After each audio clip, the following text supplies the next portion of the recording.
आज हम बात करेंगे मध्यकालीन भारत इतिहास के कुछ टॉपिक पर, जैसे कि मोहम्मद गौरी।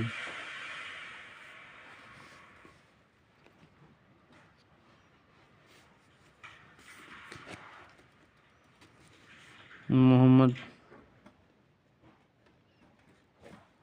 गौरी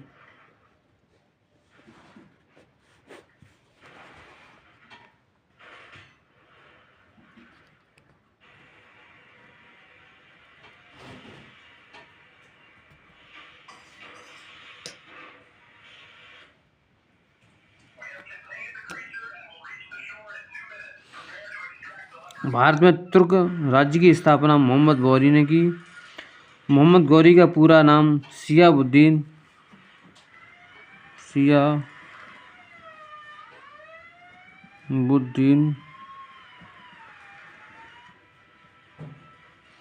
उर्फ मुइजुद्दीन मोहम्मद गौरी था। मुइजुद्दीन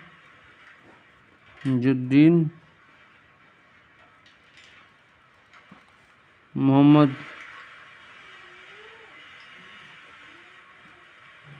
गौरी था। भारत में मोहम्मद गौरी की प्रथम पराजय गुजरात के चालुक्य शासक मूलराज द्वितीय से हुई। मूलराज द्वितीय ने मोहम्मद गौरी को आबू पर्वत के समीप 1178 ईस्वी में पराजित किया था। 1178 ईस्वी में पराजित किया था। भारत पर मोहम्मद गौरी की आक्रमण। भारत पर मोहम्मद गौरी के आक्रमण।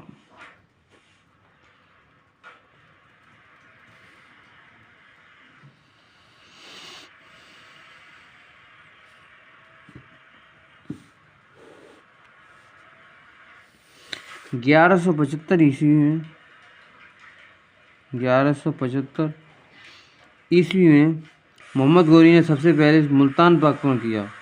1178 ईस्वी में मोहम्मद गौरी ने गुजरात पर आक्रमण किया, परंतु भीम द्वितीय ने अपनी योग्य और साहसी विधवा मां नायका देवी के नेतृत्व में आबू पहाड़ के निकट मोहम्मद गौरी का मुकाबला किया और उसको परास्त किया। यह भारत में मोहम्मद गौरी की पहली बड़ी पराजय थी। 1179 ईस्वी मोहम्मद गौरी ने पेशावर को जीत लिया। 1185 ईस्वी मोहम्मद गौरी ने सियालकोट को जीता और वापस चला गया। 1186 ईस्वी मोहम्मद गौरी ने पुनः लाहौर पर आक्रमण किया। 1191 ईस्वी भटिंडा के निकट तराइन का प्रथम युद्ध हुआ। इस युद्ध में मोहम्मद गौरी की पराजय हुई।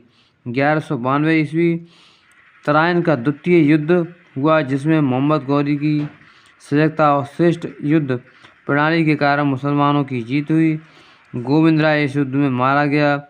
1193 ईस्वी दिल्ली भारत में गौरी के राज्य की राजधानी बन गई। 1194 ईस्वी चंदावर का युद्ध 1194 ईस्वी में जयचंद एवं मोहम्मद गौरी के बीच हुआ, जिसमें जयचंद की हार हुई। परिणाम स्वरूप अजमेर पर मुसलमानों का प्रत्यक्ष आधिपत्य स्थापित हो गया। 1195 से 96 ईस्वी मोहम्मद गौरी पुनः भारत में आया। इस बार उसने बयाना को जीता और ग्वालियर पर आक्रमण किया।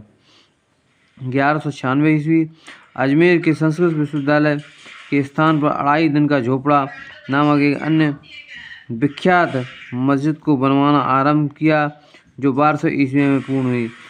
1205 ईस्वी मोहम्मद गौरी पुनः भारत आया। झेलम और चेनाब नदी के बीच उसकी खोखरों से मुकाबला हुआ। 15 मार्च 1206 ईस्वी गजनी वापस जाते समय मार्ग में सिंध नदी के तट पर दमयामक नामक स्थान पर शाम की नमाज पढ़ते समय मोहम्मद गौरी पर खुकर जाति के युवक के नेतृत्व में कुछ व्यक्तियों ने अचानक आक्रमण करके उसका कत्ल कर दिया तथा उसके शव को गजनी में दफना गया। मोहम्मद गौरी ने अपने विजित प्रदेशों की जिम्मेदारी कुतुबुद्दीन ऐबक को सौंपी। कुतुबुद्दीन ऐबक को सौंपी।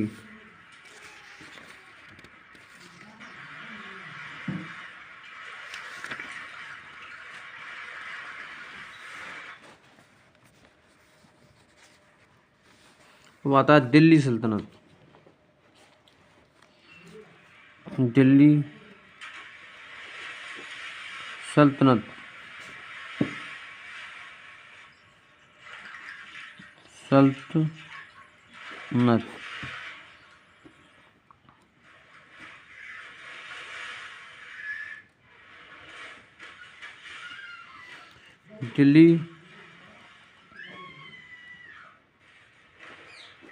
दिल्ली सल्तनत के प्रमुख वंश एवं उनका कार्यकाल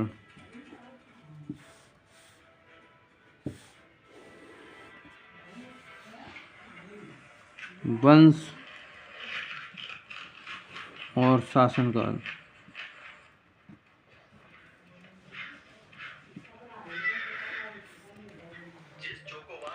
पहला है गुलाम वंश। गुलाम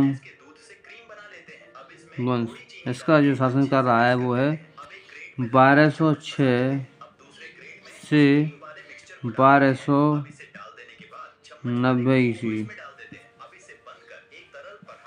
दूसरा है खिल्जी वंश। खिल्जी वंश, इसका शासनकाल है 1290 से 1320 ईस्वी। तीसरा है तुगलक वंश। तुगलक, और इसका जो टेनर है वो है 1320 से 1414 ईस्वी। 1414 ईस्वी। चौथा आता है सैयद वंश।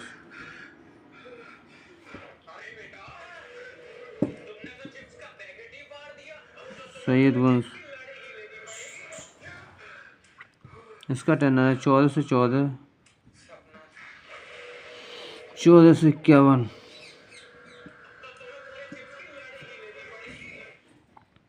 पांचवा है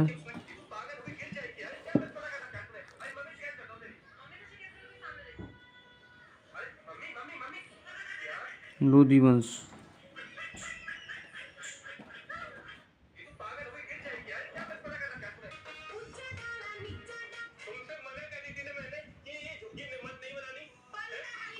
चौदह सौ 51 से 1526 ईस्वी।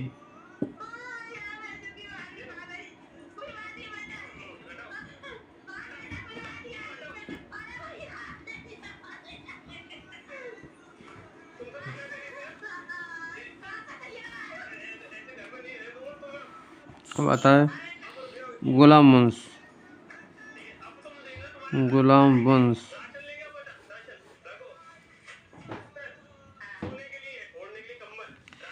इसमें पहला शासक आता है कुतुबुद्दीन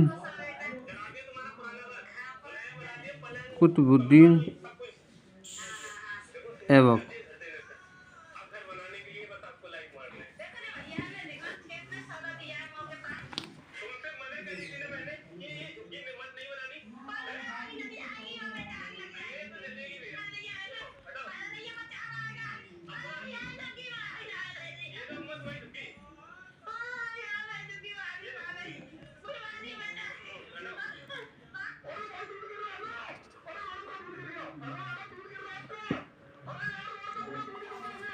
मोहम्मद गौरी की मृत्यु के बाद उसके गुलाम सरदार कुतुबुद्दीन ऐबक ने 1206 ईस्वी में गुलाम वंश की स्थापना की। तुगरिल को मोहम्मद गौरी ने बयाना का गवर्नर बनाया। कुतुबुद्दीन ऐबक दिल्ली का गवर्नर था। कुतुबुद्दीन ऐबक को गौर के सुल्तान गयासुद्दीन महमूद ने दास्ता से मुक्त कर दिया। कुतुबुद्दीन ऐबक की शादी याददोस्त की बेटी से हुई थी। 1210 ईस्वी में कुतुबुद्दीन ऐबक की मृत्यु लाहौर में चौगान यानी कि पोलो खेलते समय हुई थी। लाख बख्श लाखों में दान करने वाला के कारण कुतुबुद्दीन ऐबक को जाना जाता है। दिल्ली में कुब्बतुल इस्लाम मस्जिद और अजमेर में 2.5 दिन का झोपड़ा कुतुबुद्दीन ऐबक ने बनवाया था। कुतुबुद्दीन ऐबक का राज्याभिषेक जून 1206 ईस्वी में लाहौर में हुआ था। कुतुबुद्दीन ऐबक 1206 ईस्वी से 1210 ईस्वी तक लाहौर से ही शासन किया। ऐबक ने साम्राज्य विस्तार से अधिक ध्यान राज्य से सुदृढ़ीकरण पर दिया। कुतुबुद्दीन ऐबक ने अपनी बहन की शादी नासिरुद्दीन ख्वाजा से की थी। कुतुबुद्दीन ऐबक ने अपनी दूसरी पुत्री की शादी इल्तुतमिश से की थी। कुतुबुद्दीन ऐबक को सुल्तान के रूप में 1208 ईस्वी में मान्यता मिली। कुतुबुद्दीन ऐबक ने गौरी की भारतीय सल्तनत में मालिक एवं सिपहसालार की हैसियत से पद पर कार्य किया था। कुतुबुद्दीन ऐबक को हातिम द्वितीय की संज्ञा दानशीलता एवं उदारता के कारण दी गई। हसन निजामी एवं फ़ख्र मुदब्बिर को कुतुबुद्दीन ऐबक का संरक्षण प्राप्त था। कुतुब मीनार कुतुबुद्दीन ऐबक ने शेख ख्वाजा कुतुबुद्दीन बख्तियार काकी की स्मृति में बनवाई। कुतुबुद्दीन ऐबक का अर्थ चंद्रमुखी होता है। कुतुबुद्दीन ऐबक का सहायक सेनापति बख्तियार खिलजी था। नालंदा विश्वविद्यालय को बख्तियार खिलजी ने नष्ट कर दिया। कुतुबुद्दीन ऐबक को लाहौर में दफनाया गया। सल्तनत काल की राजकीय भाषा फारसी थी। कुतुबुद्दीन ऐबक का पुत्र आरम शाह था। आरम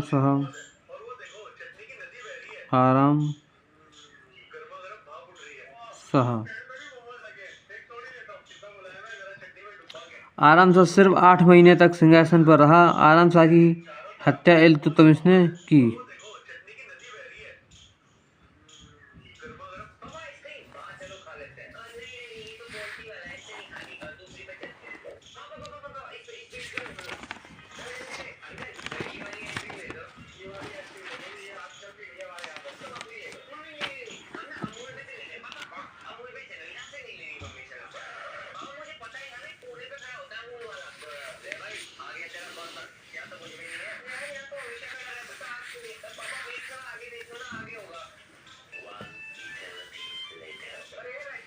शमसुद्दीन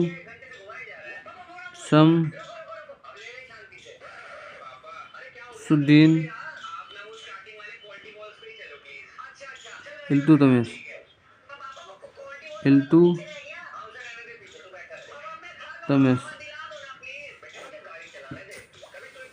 इल्तुतमिश 1210 ईस्वी में गद्दी पर बैठा।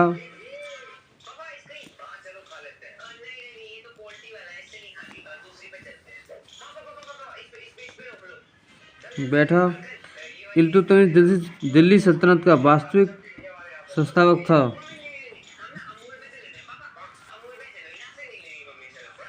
इल्तुतमिश कुतुबुद्दीन ऐबक का गुलाम था। इल्तुतमिश तुर्किस्तान का इबारी तुर्क था। इल्तुतमिश का पूरा नाम शमसुद्दीन इल्तुतमिश था। सुल्तान बनने से पहले इल्तुतमिश बदायूं के सूबेदार के पद पर था। 40 दल का गठन इल्तुतमिश ने किया।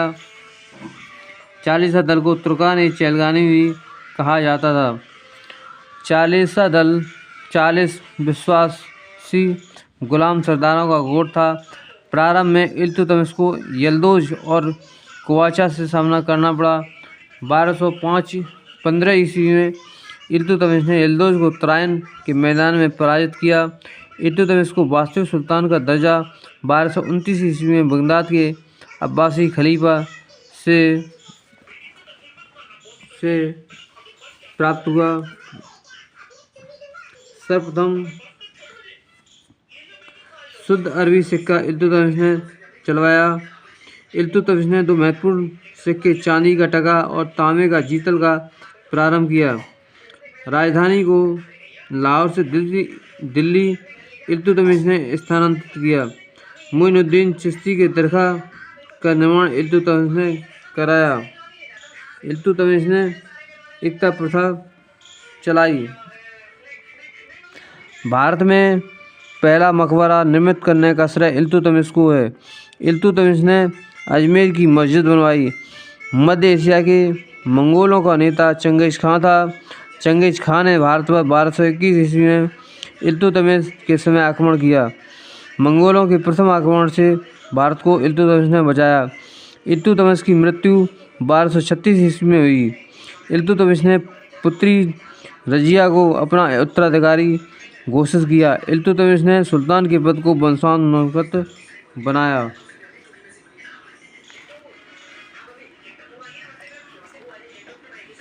अब आता है रुकनुद्दीन फिरोज। रुकनुद्दीन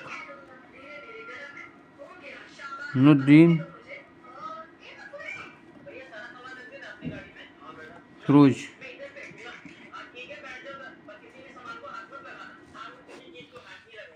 अमीरों ने इल्तुतमिश का उत्तराधिकारी रुकनुद्दीन फिरोज को बनाया। रुकनुद्दीन फिरोज के शासन की बागडोर उसके मां शाह तुर्कान के हाथ में थी। वाता रजिया।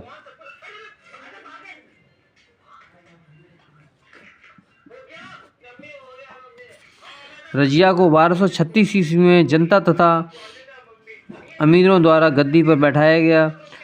रजिया पर्दा प्रथा को त्याग कर पुरुषों की तरह कोट एवं टोपी पहनकर खुले मुंह राज दरबार जाने लगी। रजिया ने याकूत को अमीर याकूत नियुक्त किया।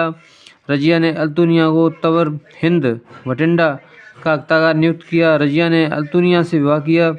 बहराम शाह ने कैथर के समीप कुछ हिंदू डाकुओं द्वारा रजिया की हत्या करा दी। दिल्ली सल्तनत की प्रथम तुर्क महिला शासक रजिया थी।